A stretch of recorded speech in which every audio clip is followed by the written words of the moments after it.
तो भाई देखो यार, बहुत दिनों से ये बातें तो हो गई कि संजू सैमसन हमको आईपीएल 2026 में चेन्नई का पार्ट बनते हुए देखने को मिल सकते हैं। पिछली वीडियो में मैंने आपको ये भी बताया था कि किस तरीके से केकेआर की ज्यादा चांसेस हैं संजू सैमसन को अपनी टीम में शामिल करने की compare to Chennai Super Kings. मैंने आपको बताया था कि केकेआर जो है वेंकटेश अय्यर को जब रिलीज करेगी, साथ में गुरबाज को करेगी, डिकॉक को करेगी, रसल को भी कर सकती है और भी कुछ प्लेयर्स यहां पर रिलीज कर सकती है। तो ऐसे में उनके पास बहुत ही आराम से 40-45 करोड़ का बजट शामिल हो जाएगा, जिसका इस्तेमाल वो संजू सैमसन की ट्रेड डील करने के लिए या फिर मिनी ऑक्शन में संजू सैमसन को खरीदने के लिए कर सकते हैं। क्योंकि चेन्नई सुपर किंग्स इतना बड़ा बजट खाली नहीं कर सकती। लेकिन भाई कल के दिन चेन्नई सुपर किंग्स वालों के ऐसे 10 प्लेयरों के नाम सामने आए हैं जिनको भाई confirmed Chennai Super Kings release करने को देख रही है, ताकि वो एक बड़ा बजट अपने पास बचा सके कोई भी अच्छी ट्रेड डील करने के लिए या फिर मिनी ऑक्शन में कुछ बेहतर प्लेयरों को खरीदने के लिए। अब वो 10 प्लेयर कौन से हैं मैं आपको बताता हूं। सबसे पहला नाम है रविचंद्रन अश्विन का, जिन्हें लेके ऑलरेडी खबर आ गई है,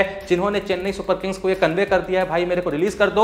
और अगर वो कन्वे नहीं भी करते, चेन्नई सुपर किंग्स उनको रिलीज कर देती, तो अश्विन के जाने से 9.75 करोड़ का बजट यहां पर खाली हो जाएगा। उसके बाद दूसरा नाम सामने आया है डिवॉन कॉनवे का, जिनका पिछला सीजन चेन्नई के लिए बहुत ही खराब रहा था। हां, साल 2023 में चेन्नई के one of the highest run getter रहे थे, लेकिन आईपीएल 2026 में चेन्नई सुपर किंग्स कंफर्म उनके साथ कंटिन्यू नहीं करेगी। तो ऐसे में कॉनवे के जाने से 6.25 करोड़ का बजट और खाली हो जाएगा। उसके अलावा नाम सामने आया है रचिन रविंद्र का। जी हां, न्यूजीलैंड के ऑलराउंडर रचिन रविंद्र का, जिनको 4 करोड़ में आईपीएल 2025 में चेन्नई सुपर किंग्स ने अपनी टीम में शामिल करा था। लेकिन जिस तरीके से रचिन रविंद्र ने आईपीएल 2025 में शुरुआत करी थी, वो उस फॉर्म को कंटिन्यू नहीं रख पाए। ऐसे में चेन्नई सुपर किंग्स का भरोसा रचिन रविंद्र से उठ चुका है। और जैसा मैंने कहा कि रचिन रविंद्र के जाने से 4 करोड़ का बजट चेन्नई के पास और आ जाएगा। उसके अलावा नाम यहां पर है राहुल त्रिपाठी का, जिनको 3.4 करोड़ में खरीदा था, लेकिन पिछले सीजन में बहुत ही बुरा हाथ कराए थे। फिर आता है नाम सैम करन का, जिन्हें एक ऑलराउंडर के तौर पे चेन्नई ने शामिल करा था 2.4 करोड़ में, लेकिन सैम करन ना ही बैटिंग में कुछ कर पाए ना ही बॉलिंग में। सैम करन के बाद यहां पर अगला नाम है गुरजपनीत सिंह का, जिनको 2.2 करोड़ में चेन्नई ने खरीदा था, लेकिन पिछले सीजन में ही बीच में उनको बाहर कर दिया गया था इंजरी के चलते। उनके लिए रिप्लेसमेंट भी लाया गया था डेवाल डेविस को। लेकिन मैं बता दूं कि गुरजपनीत सिंह के जाने से 2.2 करोड़ का और बजट यहां पर चेन्नई के पास बचेगा। उसके अलावा नाथन एलिस को भी ये लोग रिलीज करने को देख रहे हैं, जिन्हें मात्र एक मैच खिलाया था, जहां ठीक ठाक परफॉर्मेंस दी थी। बहुत लोग का कहना था कि पथिराना को आप इतना लगातार खिला रहे हैं जबकि वो कुछ खास नहीं कर रहे हैं, इससे अच्छा तो इलिस को मौका दे दीजिए। लेकिन फिलहाल सत्य यह है कि चेन्नई सुपर किंग्स आगे भी नाथन एलिस पे भरोसा नहीं टिकाने वाली है और उनको रिलीज करके 2 करोड़ का बजट अपने बजट में और ऐड करने वाली है। उसके अलावा दीपक हुड्डा को रिलीज करेगी 1.75 करोड़ में, जेमी ओवर्टन को रिलीज करेगी 1.5 करोड़ में, और एंड में विजय शंकर का नाम आता है, जिन पर 1.2 करोड़ रुपए खर्च करे गए थे। तो इन सबको रिलीज करने के बाद जो टोटल बजट यहां पर चेन्नई के पास आ जाएगा वो होगा 34.45 करोड़ का।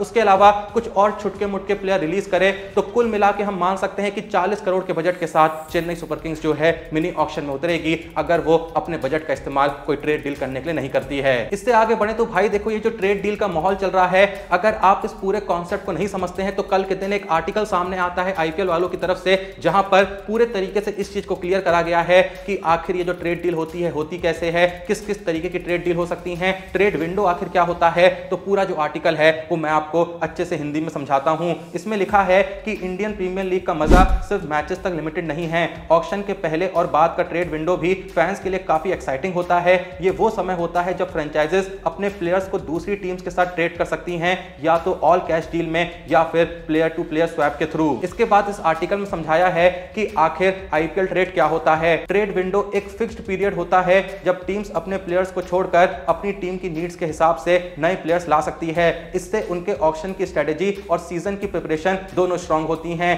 पहली डील होती है ऑल कैश डील नाम की। इसमें क्या होता है मैं आपको बताता हूं। एक टीम दूसरी टीम को फिक्स्ड अमाउंट देकर प्लेयर को अपने स्क्वाड में ले आती है। दूसरी तरीके की डील होती है player to player swap deal. इसमें होता है कि दो टीम्स अपने प्लेयर्स का डायरेक्ट यहां पर एक्सचेंज करती हैं। यहां पर एग्जांपल के लिए समझाया गया है कि अगर राजस्थान रॉयल्स अपने कैप्टन संजू सैमसन को चेन्नई सुपर किंग्स को ट्रेड करते हैं तो सीएसके को आरआर को ट्रांसफर फी यहां पर देनी होगी। संजू का 18 करोड़ का जो सैलरी है वो आरआर के बजट से रिमूव हो जाएगा और सीएसके के बजट में ऐड हो जाएगा। कॉन्ट्रैक्ट टर्म्स जो है वही रहेंगे, बस टीम चेंज हो जाएगी। यहां पर थोड़ा सा ट्रेड विंडो को लेकर जो आईपीएल की हिस्ट्री रही है उसका भी जिक्र किया है, जहां लिखा है कि ट्रेड सिस्टम आईपीएल में काफी टाइम से है। पहला जो ट्रेड था वो 2009 में हुआ था, लेकिन आखिरी कुछ सालों में प्लेयर प्रेफरेंस को ज्यादा इंपॉर्टेंस मिलने लगी है। यानी प्लेयर्स आखिर किस टीम में जाना चाहते हैं, किस टीम को छोड़ना चाहते हैं, इसको भी अब इंपॉर्टेंस दिया जाता है। 2 साल पहले एक बड़ा ट्रेड हुआ था जब गुजरात टाइटंस के कैप्टन हार्दिक पांड्या वापस मुंबई इंडियंस में आ गए थे एक अनडिस्क्लोज्ड अमाउंट में। इस साल जो सबसे ज्यादा बज़ है वो संजू सैमसन के पॉसिबल ट्रांसफर को लेकर है, जहां सीएसके उन्हें स्क्वाड में लाने के लिए काफी इंटरेस्टेड है।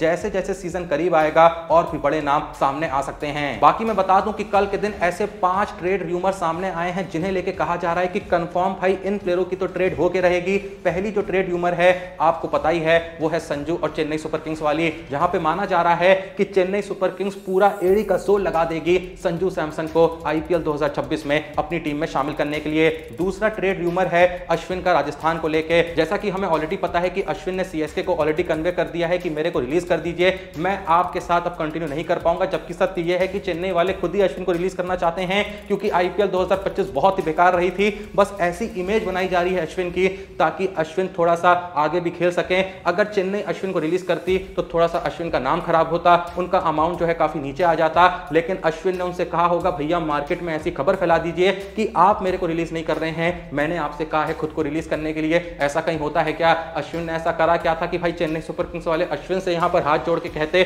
कि प्लीज मत जाइए। अश्विन को पता है कि भाई वो रिलीज होने वाले थे, तो मार्केट में बस इमेज को ऐसा क्रिएट किया जा रहा है कि चेन्नई अश्विन को नहीं छोड़ रही है, अश्विन चाहते हैं कि चेन्नई के साथ वो कंटिन्यू ना करें। तो ऐसे में कहा जा रहा है कि भाई अश्विन की ट्रेड डील यहां पर कंफर्म हो सकती है राजस्थान रॉयल्स के साथ, क्योंकि राजस्थान रॉयल्स जो है अब भी अश्विन में इंटरेस्टेड है। क्योंकि जब तक अश्विन राजस्थान का पार्ट थे ठीक ठाक परफॉर्मेंस दे रहे थे, बैटिंग में भी कंट्रीब्यूट कर देते थे, बॉलिंग में भले विकेट ज्यादा नहीं मिलते थे लेकिन इकोनॉमिकल स्पेल डालते थे। तो माना जा रहा है कि राजस्थान अश्विन को लेकर सीएसके के साथ डील कर सकती है। अब ये जो डील है ये संजू सैमसन वाली ट्रेड डील से रिलेटेड होगी या नहीं होगी ये तो वक्त ही बताएगा। इसके बाद तीसरी ट्रेड रूमर का जो जिक्र किया गया है वो है केएल राहुल की ट्रेड डील, जो कि हो सकती है केकेआर के साथ। जैसा कि मैं आपको पहले ही बता चुका हूं कि केकेआर भाई पूरा जोर लगा रही है एक अच्छे विकेटकीपर बैट्समैन को अपनी टीम में शामिल करने के लिए, जो कि एक अच्छा कप्तान भी हो। ऐसे में वो संजू सैमसन और केएल राहुल के लिए जाने की कोशिश कर रहे हैं। इन दोनों में से कोई भी प्लेयर आएगा तो केकेआर की बहुत सी जो मुसीबतें हैं उनका हल उनको मिल जाएगा। क्योंकि भाई चाहे केएल राहुल आए चाहे संजू सैमसन आए,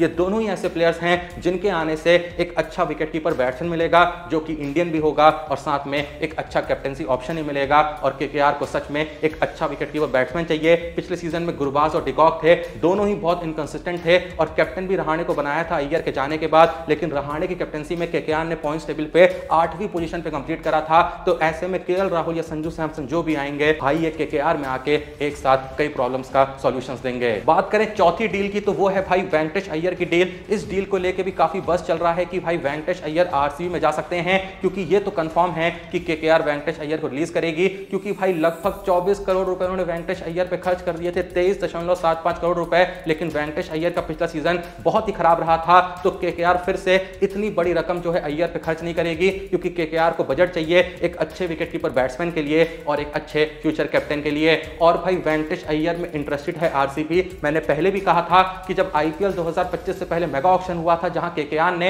वेंकटेश अय्यर को 23.75 करोड़ में खरीदा था, तो वहां पर आरसीबी ने लास्ट बिडिंग करी थी 23.5 करोड़ के लिए, लेकिन अंत में बाजी मान ली थी नन अदर देन केकेआर ने। पर आरसीबी आज भी उनमें इंटरेस्टेड है। एंडी फ्लार जो कि आरसीबी के हेड कोच हैं, उन्होंने कई बार पिछले सीजन में कहा था कि हमको वेंकटेश अय्यर अपनी टीम में चाहिए ही चाहिए थे, क्योंकि वेंकटेश अय्यर अगर हमारी टीम में आ जाते हैं तो हमें लगता है कि हमारे सेटअप में वो काफी अच्छा परफॉर्म करेंगे और उनके आने से जो हमारा इंडियन बैटिंग कोर है वो भी काफी मजबूत हो जाएगा। बाकी एट लास्ट अगर बात करें आखिरी ट्रेड रूमर की तो भाई ये है ईशान किशन को लेके। जी हां, ईशान किशन की डील भी केकेआर के साथ हो सकती है, क्योंकि वंस अगेन ईशान किशन अगर आते हैं तो भले ही केकेआर को एक अच्छा कैप्टन नहीं मिलेगा, लेकिन एक अच्छा कंसिस्टेंट यहां पर विकेटकीपर बैट्समैन मिल जाएगा जो कि इंडियन होगा। क्योंकि भाई पिछले सीजन में केकेआर के पास एक अच्छा इंडियन विकेटकीपर बैट्समैन नहीं था, जो थे भी पहले तो ओवरसीज के थे, डिकॉक और गुरबाज, दोनों ही बहुत खराब परफॉर्मेंस दे रहे थे, दोनों ही बहुत इनकंसिस्टेंट थे। तो अगर केकेआर को लग रहा है कि केएल राहुल या संजू सैमसन दोनों ही हमारी टीम में किसी वजह से नहीं आते हैं, तो कम से कम एक अच्छा विकेटकीपर बैट्समैन तो आना ही चाहिए। तो ऐसे में वो ईशान किशन को लेकर भी एसआरएच के साथ डील कर रहे हैं, क्योंकि एसआरएच जो है वो सच में ईशान किशन के साथ अब कंटिन्यू नहीं करना चाहती है। ईशान किशन का पिछला सीजन शुरू बहुत अच्छा हुआ था, कमाल का शतक लगाया था, एक आध अर्धशतक भी लगाए थे, लेकिन पूरा सीजन जो था बहुत ही खराब गया था। जब जब एसआरएच को जरूरत थी कि ईशान किशन आके फर्स्ट डाउन पे परफॉर्म करें, वहां पर ईशान किशन आके हक देते थे। तो इसीलिए एसआरएच जो है वो ईशान किशन से छुटकारा पाना चाहती है। लेकिन जैसा मैंने कहा केकेआर जो है वो कुछ भी करके ईशान किशन को एटलीस्ट अपनी टीम का एक परमानेंट विकेटकीपर बैट्समैन बनाना चाहती है। आप लोग आखिर आखिर इन पांचों ही ट्रेड डील में से किस ट्रेड डील के लिए सबसे ज्यादा इंटरेस्टेड हैं? हर कोई इस सवाल का जवाब कमेंट सेक्शन में जरूर देना। बाकी वीडियो को लाइक करना, चैनल को सब्सक्राइब करना। मिलते हैं नेक्स्ट वीडियो में, तब तक के लिए जय हिंद, धन्यवाद।